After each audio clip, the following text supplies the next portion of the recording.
podcast com mais uma entrevista e mais uma convidada.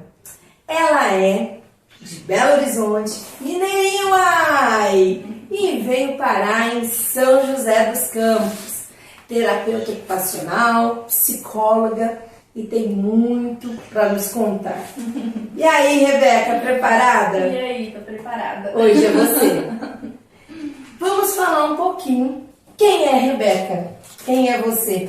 Certo. Bom, já começou falando, né? Eu sou Rebeca, sou de BH. Estou aqui em São José, apaixonada por São José. Gosto muito daqui mesmo. Sou terapeuta ocupacional, psicóloga. Eu sou mãe de 2 meninos lindos. O Matheus de 5 anos, o Lucas de 2. Casada e tô aqui. E como você veio parar em São José dos Campos? Eu vim por causa do trabalho do meu marido. Ele foi transferido de Belo Horizonte para cá, ele trabalha na aviação. E aí a gente acabou se apaixonando mesmo pela cidade. Tem jeito, né? E eu falei que eu mal sabia o que me esperava aqui também, né? Porque eu vim mesmo acompanhando ele, então sem emprego e tal, e aí aqui foi que eu... Incrível, todo mundo que vem para São José dos Campos acaba se apaixonando. É uma cidade linda, né? Cheia de verde, muito limpa, organizada, estruturada. As crianças é maravilhosa, então realmente. Vamos falar um pouquinho da Rebeca moleca, da Rebeca criança. Sim. Bom, deixa eu pensar um pouco. Quando criança eu morava em BH com a minha família, como eu sou mais velha, tenho uma irmã, e acho que foi uma infância muito tranquila, assim, foi cheia de experiências muito bacanas, muito bom mesmo. Mas eu era cunhada, assim, como a criança irritada. Por quê? Nervosinha. Nervosinha, irritada. A bravinha. Bravinha demais. E só muito tempo depois eu fui entender que muitas dessas irritações e tal tinham a ver com questões sensoriais, especificamente. Por que será que ela tá aqui? Por que será, né? Então eu percebi que tinha mesmo, mas isso foi muito tempo depois, eu percebi o quanto que o emocional, essa irritabilidade e tal, tinha a ver com questões sensoriais que eu consigo identificar hoje, né? Em mim, ainda consigo perceber muitas questões em mim ainda. Nos seus pacientes, nos seus filhos, e de repente você está trazendo a realidade que você vive hoje como uma terapeuta ocupacional e também psicóloga. Você pensa, gente, eu era igualzinho. O meu paciente está fazendo isso, mas eu também fazia. Eu consigo me relacionar muito com essas questões que aparecem nas crianças e entender um pouco qual que é o impacto disso nelas e na família também como um todo. Porque eu via que a família também tinha que lidar com isso, né? Com as minhas irritabilidades e tal. Então, foi bem interessante estar do outro lado agora, trabalhando com isso. E na parte de adolescente, você foi aborrecente? Eu fui bem aborrecente, viu? Eu fui uma aborrecente, cheia de questões emocionais e tal. Eu falo que eu não tenho muita saudade não, viu? Eu gosto agora de ser mais tranquila, mas aquela adolescente típica mesmo, ansiosa, sensível, muito emotiva, chorona, até falar chega, chorava demais. Então, eu falo que eu não tenho muita saudade. Daí você deve pensar, né? Nossa, eu era chata, eu irritava tanto a minha mãe. Agora eu sou mãe. E o que me espera por aí? Você não tem esse medo? Com certeza. Assim, aí eu até fico mais tranquila, mas talvez iludida, porque eu tenho 2 meninos, né? Falo assim, não, menino é mais, né, resolvido, menos emotivo, não sei não, depende muito. Se puxar pra mãe, tá perdido. Puxar pra mãe tá perdido, eu espero que puxe mais o pai, sabe? Mas com certeza, eu penso nisso e vou vivendo um dia de cada vez lá com eles. E o que você gosta de fazer? Eu amo natureza, área aberta, eu amo cachoeira, praia. Gosto de levar os meninos nesse tipo de experiência, né? Então, lugares livres. Lugares livres, sempre fui... A minha família sempre me levou para esse tipo de passeio, né? Então a gente ia para fazenda, sítio, e eu vejo muito valor nisso, muito. Que a gente gosta muito de fazer isso hoje em dia. Os meninos também gostam. Criança gosta de pisar na terra. Sim. E criança precisa pisar na terra. Com certeza. Criança precisa ter contato com os animais, né? Sim. Principalmente as crianças portadoras, autistas, síndrome de Down, que a gente sabe que a ecoterapia, como isso faz bem para a criança, né? Na parte de coordenação motora, motricidade e na parte também, né, dele relacional. Sim. Que nós sabemos, você trabalha com autista, que isso é o que pega muito nessa galerinha do TEA, né? E de repente, eles estando com contato com os animais, parece que até eles esquecem quem são eles. Eles vivem, né? Viram outros tipos de crianças. Eu vejo que para as crianças típicas também, igual os meus filhos, né? Eu tenho 2 filhos de desenvolvimento típico. Como faz diferença para eles sair mesmo dessa rotina que a gente vive, da tecnologia, das telas e tal, sair de tudo isso, ir pro mato, eles amam também. Sim, principalmente quem mora em apartamento, né? Exatamente. Que vive aquele mundinho fechado e daí você percebe que eles ali estão livres. Sim, e gostam muito. Então isso é o que eu mais amo fazer, eu acho que é isso. Você tem medo de alguma coisa? Além dos seus filhos serem chatinhos como você, na infância, você tem algum tipo de medo? Sim, eu acho que o medo que a maioria das mães e pais tem, que é sempre em relação aos filhos, né? Em relação à segurança, em relação a como as pessoas abordam eles, como as pessoas se relacionam com eles, como eles se relacionam.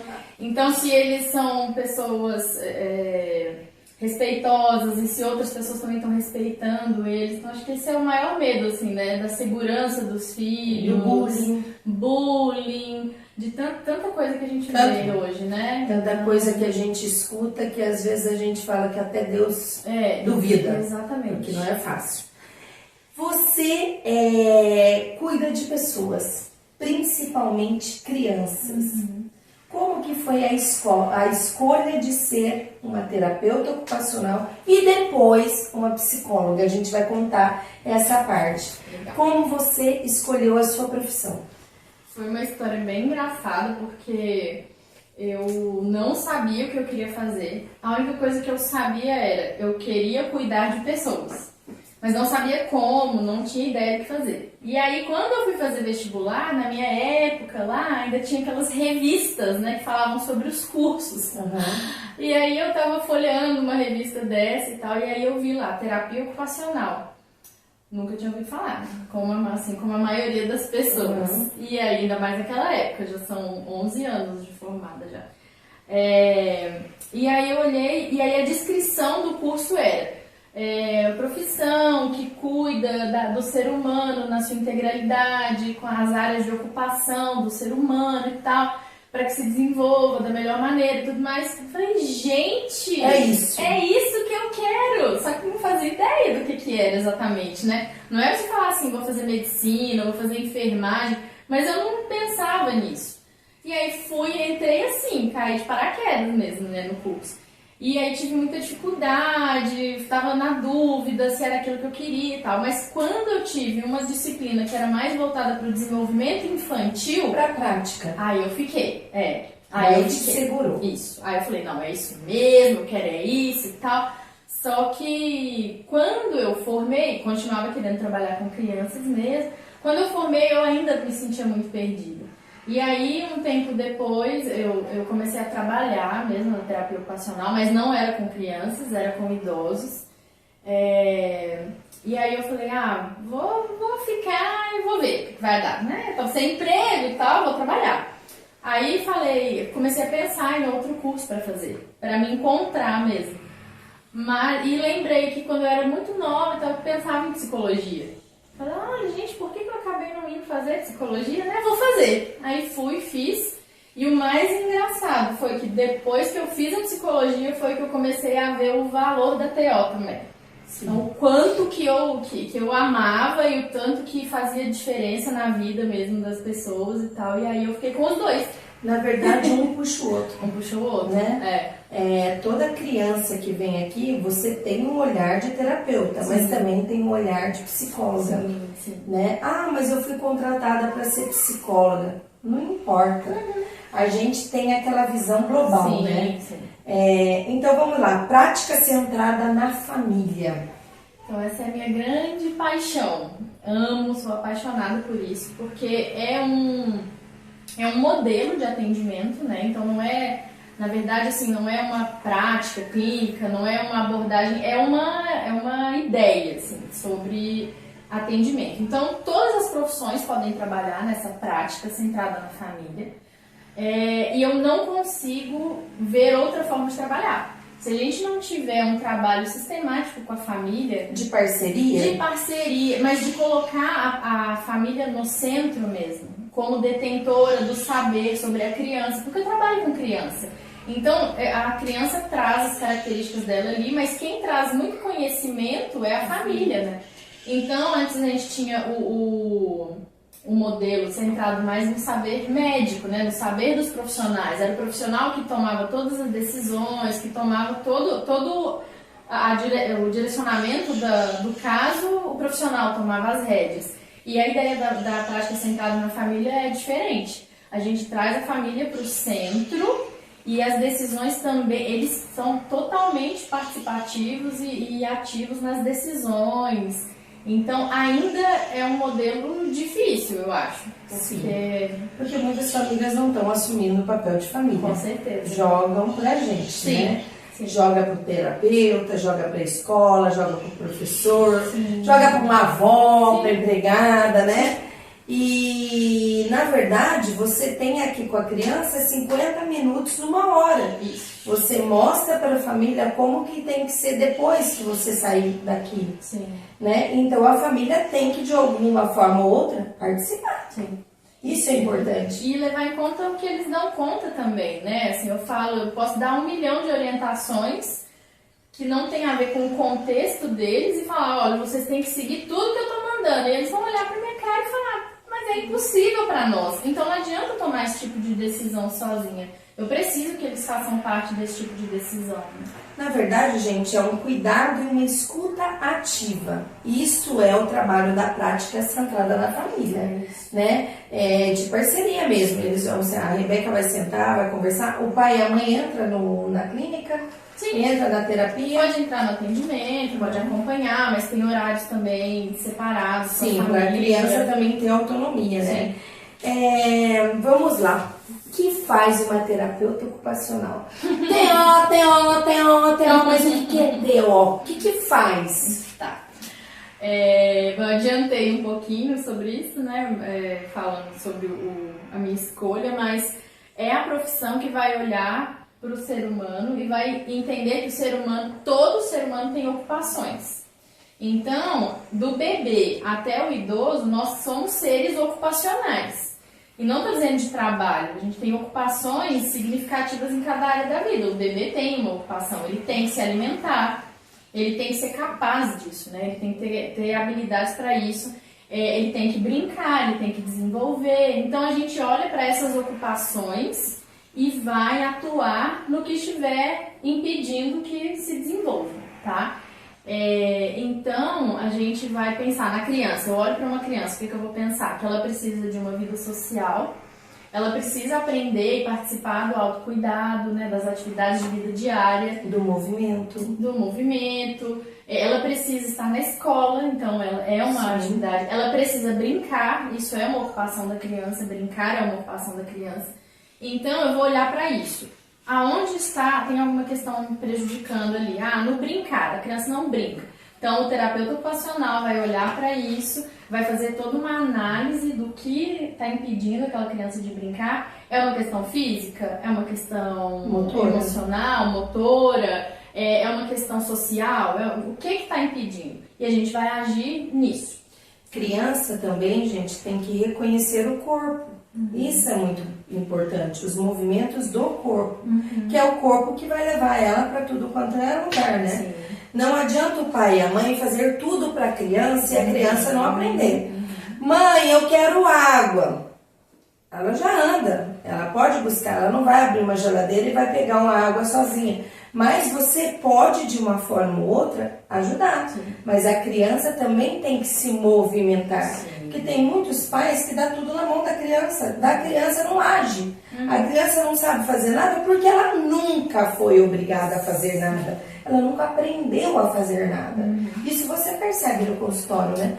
Que muitas vezes chegam crianças aqui que você fala assim, meu Deus do céu. Não sabe Mas fazer, tá viva? Tá porque viva. não teve oportunidade de fazer, né? Então foi todos os buracos ali foram tampados, né? Não consegue fazer isso? Não, mas é porque ninguém nunca deixou. Sim. Não participa do banho, não participa do vestir roupa, não escova os dentes, não come, não faz. Não, mas é porque nunca ninguém deixou.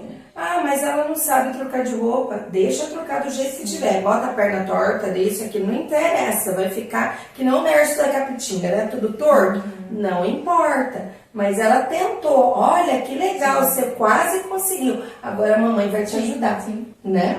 Com quantos anos eu posso procurar uma TO? Na hora que precisar. Com zero, de zero a qualquer idade mesmo. Assim, olhando para isso, a gente pode procurar em qualquer momento mesmo. Gente, desde bebê você já consegue identificar que seu filho já não está, alguma coisa não está legal. Sim.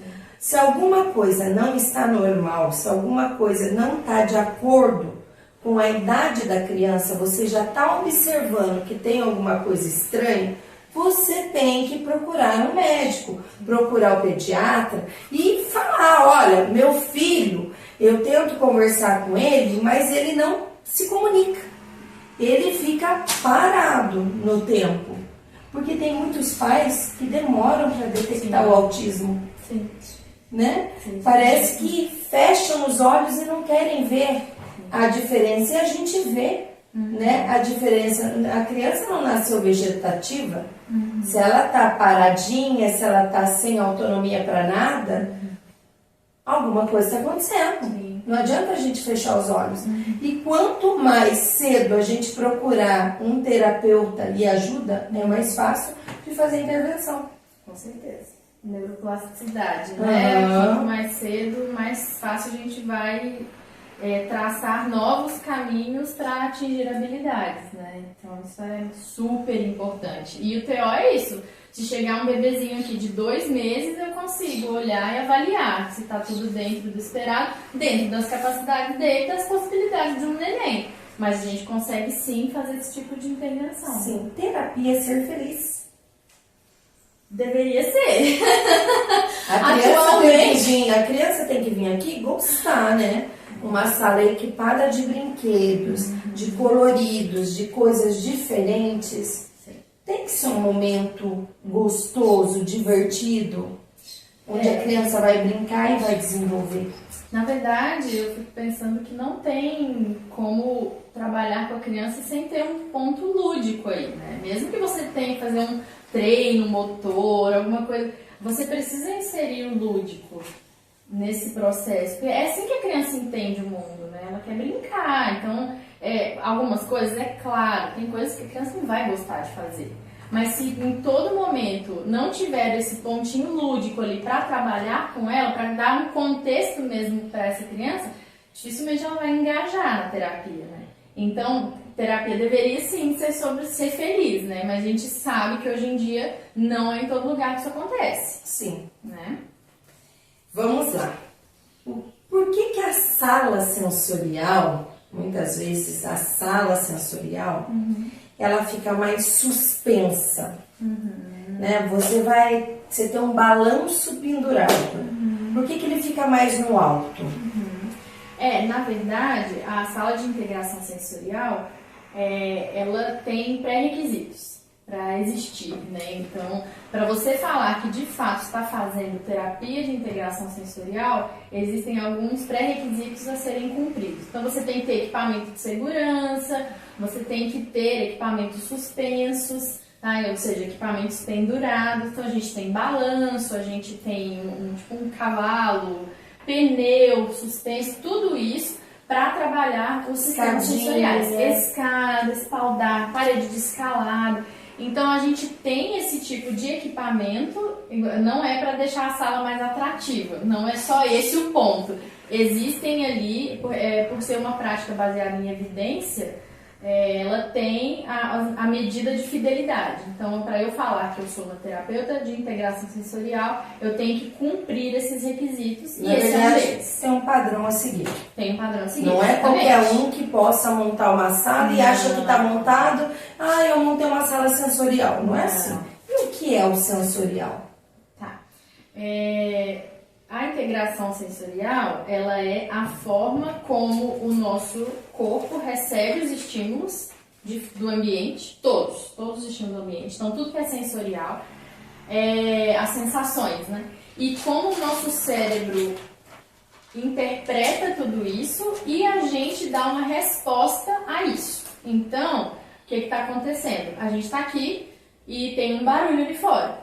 Mas a gente consegue, nosso cérebro consegue captar esse barulho, eu estou escutando esse barulho. Que é de uma serra. Uma serra. A gente identifica, mas a gente se mantém prestando atenção no que a gente está falando, eu estou conseguindo discriminar, eu percebo você, eu escuto o que você está falando, você me escuta, e esse barulho está no fundo ali. E a gente consegue dar uma resposta adaptativa, que é se manter fazendo o que a gente está fazendo. Sim. E aí, quando existe algum problema nessa integração de sentidos, né, de sensações, a criança pode ter dificuldade nisso. Então, talvez se concentrar numa tarefa com esse tipo de barulho pode ser impossível para uma criança. Isso acontece muito com a criança que tem déficit de atenção. Sim. Ela está aqui, mas a mente dela não está focada aqui. Sim. O barulho está lá fora, mas ela está prestando atenção lá fora. Sim. Ela não está prestando atenção no que ela está fazendo. Sim. Ela não consegue ter esse raciocínio. Sim. Né? Vamos lá. Eu desconfio que o meu filho é autista. O que eu devo fazer? Procurar um terapeuta. Principalmente, vai pegar o quê? Primeiramente, pediatra. Principalmente isso. É o médico. Né? E o médico que vai te encaminhar. Olha, você está precisando de TO, você está precisando de fono, você está precisando de psicóloga, psicopedagoga, você está precisando de uma fisioterapia. Ele que vai mandar. Gente, ninguém fecha diagnóstico.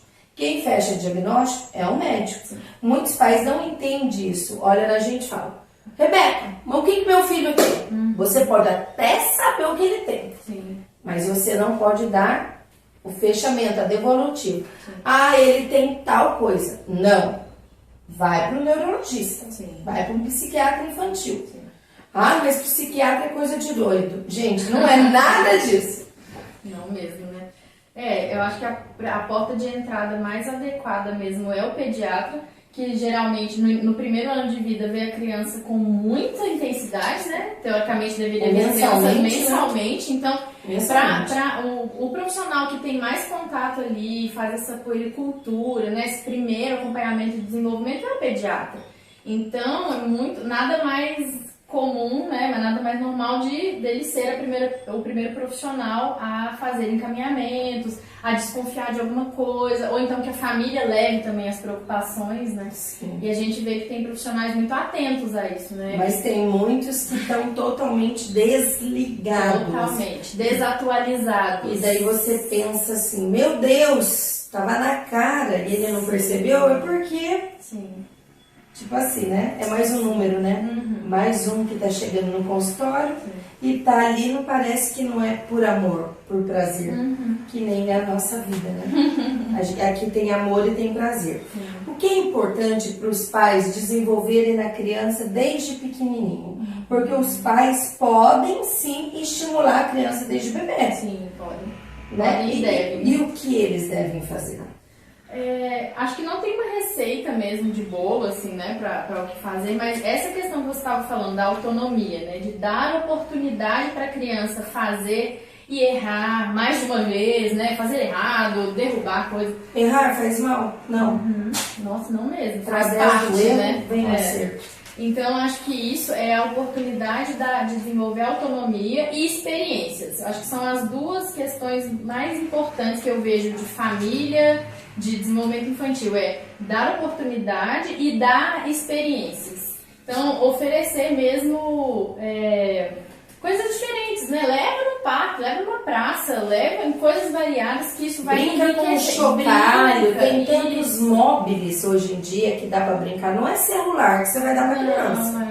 Não é celular, gente. Tem pai que a criança já nasce, só falta nascer com o celular na mão. É mais fácil ficar escutando musiquinha, ficar escutando filminho e não fazer nada diferente referente àquilo. A criança se isola, a criança não brinca, por que será, né? Faltou estímulos. Experiências eu acho que é... A gente ganha o mundo inteiro se conseguir aprender a escutar uma criança. Isso é uma das frases que você colocou, né? Como a gente tem que aprender com a criança, porque a criança traz tanto aprendizado pra gente, né? Eu vejo isso aqui como psicóloga também. As crianças falam muito, né? Elas comunicam que sentem e tal, mas não é todo mundo que tá... Hoje a Rebeca é mais teórica ou é mais psicóloga? Eu acho que eu sou os dois igualmente, viu? Você tá no meio, eu tô, mas eu consigo ver que algumas coisas me mobilizam muito. Assim, às vezes fazer psicoterapia com a criança é muito legal, porque elas trazem os conteúdos de umas maneiras muito lindas, falam de sentimento, e a gente tem que estar muito atento para identificar. Essa parte de emoções. As emoções. E eu acho que isso é uma coisa que eu sou muito apaixonada também. Então. Outra frase: não permita que a sua expectativa impeça de ver como seu filho é. Porque às vezes o pai e a mãe quer o filho fantochinho, moldado do jeito que ele quer. Sem errar, né? Sem errar, sem medo, sempre alegre, não dando opinião. Sem expressar os sentimentos mesmo, né? Esquecendo que esse pequeno ser humano tem muita coisa a dizer. Sim, muitas vezes você não para escutar ele. Sim. Como tirar a fralda de uma criança? Nossa, essa é a pergunta de R$1 milhão, né? Essa daí. Tem pais que a criança tá lá com 2, 3 anos e tá de fralda. Como tirar a fralda deles? Na verdade, 2, 3 anos ainda é uma idade totalmente adequada a estar de fralda, tá? A gente hoje fala que o desfraude diurno, idealmente, ele acontece até os 3, 4 anos e o noturno até os 6. Então, assim, já foi visto que esse tipo de intervalo aí é totalmente dentro do esperado mesmo, tá? E tem que ser um movimento muito respeitoso. Eu entendo, isso foi, assim, eu tenho 2 meninos, né? Então eu tô no desfraude de um e eu não acho que é uma coisa muito simples de ser feita, sabe? Tem muitas questões delicadas e muitas informações erradas que a gente vê na internet, que a gente vê que vem das gerações anteriores. YouTube, não é tudo que tá no YouTube que é certo. De jeito nenhum. Então, tiveram muitas pessoas que eu tive que orientar mesmo. Às vezes eu dava uma orientação pontual, assim, sentava com o pai, com a mãe e orientava sobre ter que dar, às vezes, um passo para trás. Eu tirei a fralda totalmente, meu filho pede a fralda e eu não dou. Eu falei, gente, mas por que não dá? Vamos respeitar também esse tempo, esse momento da criança, né?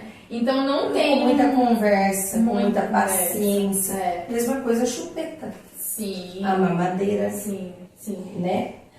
A mãe tirar o filho do peito. Sim. Né? Porque você tem os bebês aqui. Sim. É um momento difícil da mãe tirar a criança do peito. Eu amamentei meus filhos até 1 ano e meio. Porque eu precisei parar porque começou a dar pedra embaixo do meu braço. Porque eu tinha muito leite. Eu era uma vaca leiteira. Eu falava que meu avô tinha um monte de vaca lá no sítio e tinha uma neta que era uma vaca, né? Porque eu tinha muito, eu tinha muito leite. E é difícil também você tirar a criança do peito. Para a mãe é muito complicado, né? Por quê? Porque parece que a gente está tirando, né, a criança de perto da gente. Como fazer com que tire essa criança do peito, Rebeca? Porque olha, eu principalmente eu sofri demais. Sim. Eu amarrei pano, eu falei que eu estava machucada, eu fiz aquela ensanação, sabe? Mas é muito complicado. Eu acho que sempre tem esse processo mesmo, né, de as tomadas de decisões, né, do adulto. Então, assim, olha, chegou minha hora, eu não quero mais, né, tá tudo bem não querer mais amamentar, por exemplo. E aí a gente tem que ir organizando esse ambiente, organizando as questões para ajudar a chegar no ponto da criança se sentir preparada para parar também, né? Eu amamentei meu filho até 2 anos e meio, Então. e o outro com até 2 anos. Então, foi sim um processo. Você também foi uma vaca menina, eu amamentei, foi muito, viu? Mas, assim, eu vejo que tudo isso, todos esses processos que dependem também do emocional da criança, o desfraude ele não é só físico, por exemplo. O desmame não é só físico, tudo tem a ver com esse preparo emocional e tal. Então, o adulto ele tem que ser uma base de segurança para a criança conseguir dar esse passo a mais no desenvolvimento dela. E aí, cada um desses vai ter um direcionamento. Mas eu acho assim, começou a ter problema demais no desfraude, no desmame, nessas coisas, procura um profissional. Procura ajuda, Porque gente. não tem que ser feito assim, não, é só deixar o menino sem fralda lá 1 semana que ele vai ficar molhado, vai ficar incomodado e aí vai no banheiro. Não Faz sentido, né? não faz sentido. Então acho que é respeito, na verdade, tem que ter respeito. Nós conversamos aqui também referente ao andar descalço, ao pisar na terra. Isso é muito importante para a criança. E nós sabemos que muitos autistas não conseguem fazer isso.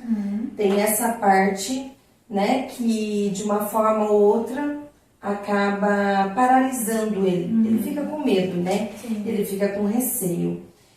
Como você, como uma TO e psicóloga infantil, você faz com que esse autista consiga pisar na terra, consiga mexer com tinta, consiga mexer com argila, porque muitos não aceitam. Não, é muito comum, né? Na verdade, a gente usa mesmo de toda uma estratégia, a intervenção é focada no brincar, a gente não vai impor nada para a criança, né? Então, se a gente consegue dar algumas informações sensoriais que deixam a criança confortável em um aspecto, talvez ela se sinta mais tranquila de explorar um outro aspecto que ela não gosta muito, tá? Então, a tinta, a criança tem muita dificuldade com a tinta, mas a gente vai começar usando um cotonete. Sim. Aí depois a gente tá lá brincando, ela tá muito engajada e aí ela suja a minha mão. Aí eu, legal, então agora eu vou sujar a sua. Então, assim, talvez a gente tem, mais uma vez, né, tem que ter o respeito mesmo por esse processo da criança, porque não vai adiantar você pegar a mão dela e enfiar lá na tinta. Não, isso vai só vai piorar, trauma, só vai piorar. Mas a gente precisa mesmo o lúdico ajuda muito. Sim. Muito. Então é isso. Não é essa parte, por exemplo, não é um treino. Ela é um envolvimento mesmo da criança que vai ajudando, a parte sensorial vai se equilibrando. Pegar papel, passar tinta, né? Diferentes mexer, jogar na mesa. Sim. Porque pode ver, consultório que tem criança, não tem jeito, a gente não tem mesa limpa. A gente não tem sala limpa, né? Roupa, às vezes. A nossa roupa, a gente chega limpa, mas a gente vai embora imunda, né? Com certeza. Escola substitui terapia? Não, de jeito nenhum. São 2 coisas diferentes, 2 ocupações diferentes, né? Assim, cada uma tem o seu lugar, cada uma tem o seu valor. Geralmente tem que ser parceiras, né? Quem dera se todas as escolas fossem muito parceiras das terapeutas. Então, mas uma nunca vai substituir a outra. A terapia também não vai substituir a escola, né? Então, Por isso que a parceria da escola com o terapeuta e com a família é essencial, né? E quando a criança está em crise, a criança não quer entrar de jeito nenhum da sala de terapia, o que a Rebeca faz? A Rebeca respeita. Essa semana, segunda-feira, eu atendi uma criança na recepção. Porque né, a gente vem, deixa a sala atrativa, tem brinquedos e tal. Mas ela não tá num bom dia. Não tá num bom dia, pode estar passando mal. Essa criança especificamente estava com a mãe viajando. Não dormiu de noite. Isso, então assim, tenho que colocar aqui, tenho que ficar chorando, não é assim que funciona. Então eu levei os meus brinquedos para recepção e fiz lá com a criança no colo da avó, fiz o que foi possível para trabalhar com ela, dentro dos objetivos que eu tenho, mas eu acho que a gente tem muito que ter esse respeito. É um ser humano, né, gente? Sim. Então é muito muito respeito, muita delicadeza, eu acho, pelos processos, até porque sabendo também que tem uma família ali observando você, né? E sabe, falando assim, gente, mas o menino tá sofrendo aqui, eu vou... Vou brigar? Né? Vou brigar. Então, não, eu entendo que em alguns momentos a criança chora sim, a gente coloca alguns limites sim, ela faz alguns combinados e tal. Mas eu também, como terapeuta, tenho que ter alguma flexibilidade, né? TO também ajuda a criança a ter rotina? Sim, com certeza. A gente trabalha muito com essa estratégia, né, para a organização da criança, para ela não se perder ali em tudo que ela precisa fazer. Então, talvez pensando na escola, a criança precisa organizar os seus próprios materiais, a criança precisa manter a mochila organizada. Sim, não perder os materiais. Então, ela pode precisar de algum apoio visual, alguma coisa assim. Sim. Então, acho que... Agora, a gente fica pensando, né? Hoje em dia, as crianças estão com o emocional muito abalado, né? Na área de psicologia, você consegue ver muito isso, né? Os pais, muitas vezes, estão deixando de lado aquele serzinho ali. Sim. Eles, na verdade, muitas vezes, estão terceirizando a maternidade, né? E isso é preocupante, porque muitas vezes a criança se sente abandonada. A minha mãe não quer ficar comigo, a minha mãe não quer estar comigo. E daí nessa hora que tem que trabalhar bastante a parte da psicologia, né? Sim. Eu acho que o jeito que a gente vive hoje em dia não coopera, né? A gente tá correndo o tempo inteiro, sem tempo mesmo de ter esses momentos de conexão e tal com a criança. E a gente não foi ensinado, nem a nossa geração, nem as gerações anteriores, a falar sobre sentimentos com os filhos. Isso é fato. Então, talvez hoje em dia tenha mais um apelo, assim, para que tenha uma educação mais consciente, uma educação com mais conexão e tal. Mas ninguém foi ensinado sobre educação emocional mesmo. Sim. Nem a nossa, nem a dos nossos filhos, né? Por isso que eu gosto muito daquele filme Divertidamente, né? Sim. Ali mostra bastante. Sim. Tá chegando outro agora novo, né? Porque as crianças muitas vezes se sentem perdidas. Sim. Não sabem nem nomear o que estão sentindo, né? Tudo é só raiva, você é nervosa, você é mal criada. Então, os rótulos também que vão minando mesmo o emocional delas. Escutam muitas palavras agressivas, né? Você é chato, você não sabe fazer nada, eu não gosto de você porque você é birrento. Gente, eu sempre falo, como é gostoso a gente receber elogio. Sim. Né? E isso falta, porque nós terapeutas, a gente traz isso para o consultório. E eu acho que é por isso que eles querem tanto ficar com a gente, né? Estar com a gente, porque de uma forma ou outra eles são protegidos aqui. Sim. Né? E nessa parte da psicologia é legal mesmo trabalhar, é muito diferente a psicologia da TO, né? Sim. Porque muitas vezes a criança só quer ser ouvida, só quer ser vista. E ela não sabe como falar sobre isso também, né? Então, às vezes, a gente tem que observar o brincar da criança, né? Observar o que ela está trazendo ali através das brincadeiras que ela propõe, através das coisas mínimas que ela traz em sessão. E por isso que eu acho que atender crianças na psicologia é tão lindo e ao mesmo tempo tão difícil que tantas pessoas, que tantos psicólogos não querem, né? Sim. Mas eu acho maravilhoso, já vivi experiências muito lindas fazendo psicoterapia com crianças, é muito legal. Ô, Rebeca, sabe o que eu percebo? As crianças hoje em dia têm tanta coisa para fazer, tantas atividades, natação, inglês, tudo, mais um pouco mais tudo, mas não tem tempo para ficar com a família. Sim. Não tem tempo de brincar. Sim. O brincar tá muito negligenciado hoje em dia, né? E daí quando eles saem para brincar, eles estão assim, totalmente extrapolando, né? Porque parece que tá além da conta. Sim. Mas não é, ele precisa desses momentos. Como é gostoso criança na praia, né? Ai, eu amo. Nossa, dá gosto de ver, né? Como é gostoso criança Brincar na terra, brincar na areia, brinca no parquinho. Sim. Hoje em dia não brinca em parquinho aqui em São José dos Campos porque não quer, porque cada esquina você tem um parquinho. Isso é verdade. E de graça. E não é em todo lugar que é assim. Eu Não. posso dizer que eu sou de Belo Horizonte. Então Sim. aqui é uma cidade muito privilegiada nesse acesso a áreas abertas, Verdes. parquinho, com verde e tal. E tem crianças que estão tão privadas desse tipo de experiência que quando chegam num parquinho nem sabem o que fazer. Não. Ou estão correndo, extravasando demais, igual você falou, ou então estão parados porque não sabem o que fazer mesmo. Daí fica desesperado porque não sabe pisar na areia. Eu lembro uma amiga minha amiga era professora da educação infantil, e uma vez a gente levou o filho dela no parquinho. E tiramos o sapato do menino, a meia, e botamos o menino pra pisar na areia. Gente, o menino chorava, o menino gritava, daí eu pegava areia e jogava nele. Daí ele chorava mais, né? Lógico. Ele chorava mais. Daí eu falei, joga na tia. Eu vou correr, vamos ver se você joga em mim. Ele foi e corria atrás de mim, né? Eu fui mais lenta pra ele me jogar. Imagina o jeito que eu saí do parquinho, né? Era areia até a cabeça. Mas assim, a partir desse momento, ele viu que brincar na areia era super legal. Sim. E ele começou a pedir, vamos no parquinho? E era uma criança que era fechada dentro de uma caixa de fósforo, não saía pra nada, e mesmo a mãe sendo uma professora de educação infantil. Sim. Que coisa, né? Isso acontece mesmo, né? Rebeca, olha, o tempo passou. Foi maravilhoso. Voou, né? Foi gostoso.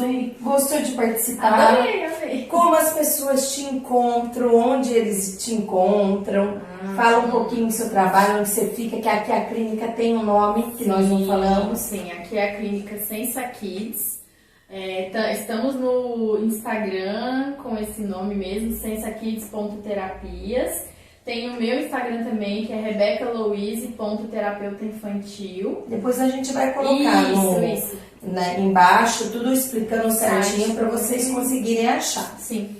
E eu peço para você, a partir de hoje também, ajudar a divulgar o canal, né? Para pedir para as pessoas se inscreverem no canal, porque hoje eu estou aqui com você. Semana que vem eu vou estar com uma outra terapeuta, um outro profissional, de repente um médico, um lixeiro, eu não sei. Cada hora vai ser uma história nova, de inspiração para novas pessoas. É isso, gente.